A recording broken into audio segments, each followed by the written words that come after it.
Selamat datang di video resume Network, Telecommunication, and the Internet. Di era bisnis digital, jaringan komunikasi menjadi tulang punggung operasional, kolaborasi, dan inovasi. Mari kita eksplorasi bagaimana jaringan mendukung strategi bisnis, efisiensi, dan daya saing global. Jaringan komputer adalah sistem komunikasi yang menghubungkan dua atau lebih perangkat untuk mentransfer data. Jenis utamanya ada tiga. LAN. Yang pertama adalah LAN, Local Area Network, yang mencakup area terbatas seperti kantor. Dan yang kedua WAN, Wide Area Network, menjangkau wilayah luas hingga antar negara. Dan yang terakhir adalah MAN, Metropolitan Area Network, yang mencakup area kota.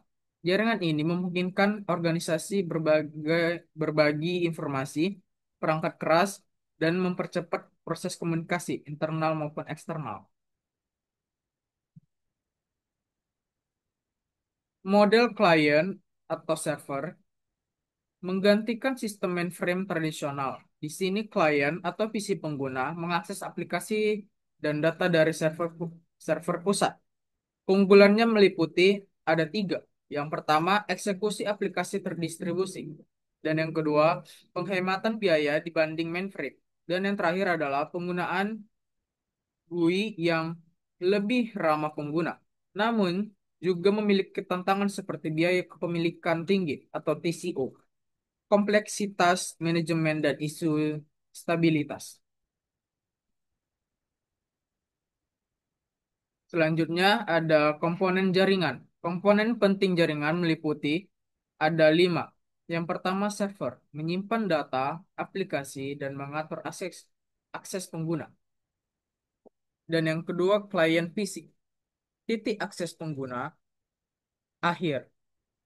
Dan yang ketiga telekom prosesor. Yang pertama router, hub, switch, gateway untuk lalu lintas data. Dan yang keempat, telecommunications, media. Yang pertama, media fisik, terdiri dari kabel twice pair, koaksial, fiber optik, dan nirkabel terdiri dari Wi-Fi, microwave, dan satelit. Dan yang terakhir adalah topologi jaringan, yaitu bus tar ring, memengaruhi biaya dan kinerja jaringan. Selanjutnya ada jenis dan teknologi jaringan. Beragam jenis jaringan digunakan sebagai kebutuhan yang terdiri dari tiga bagian. Yang pertama adalah PAD, seperti Bluetooth untuk perangkat pribadi. Yang kedua Wi-Fi atau LAN, yaitu LAN near cable dan dengan jangkauan luas dan kecepatan tinggi. Dan yang terakhir MAN, menggunakan Metro Ethernet atau WiMAX untuk konektivitas kota.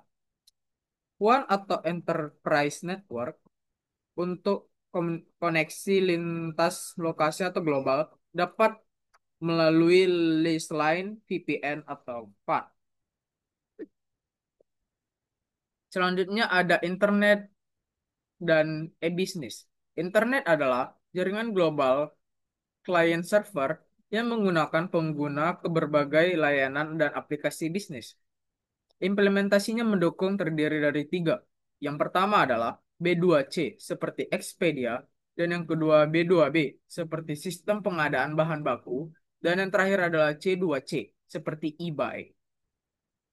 Konsep disintermediasi memungkinkan produsen menjual langsung ke konsumen, sementara reintermediasi menciptakan peran baru seperti agregator atau price compression sites, contoh Kelku.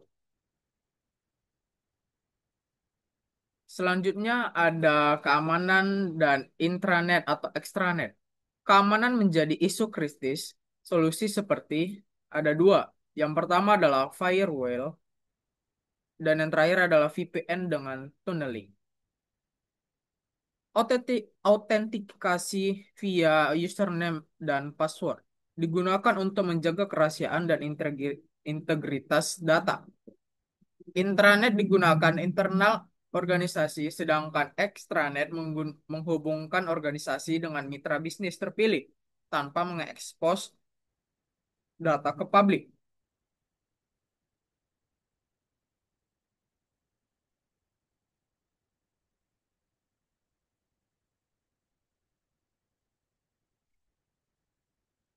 Jaringan dan telekomunikasi bukan sekedar infrastruktur. Mereka adalah sistem saraf digital bagi bisnis modern. Dengan memahami teknologi ini, organisasi bisa lebih adaptif, efisien, dan kompetitif di pasar global.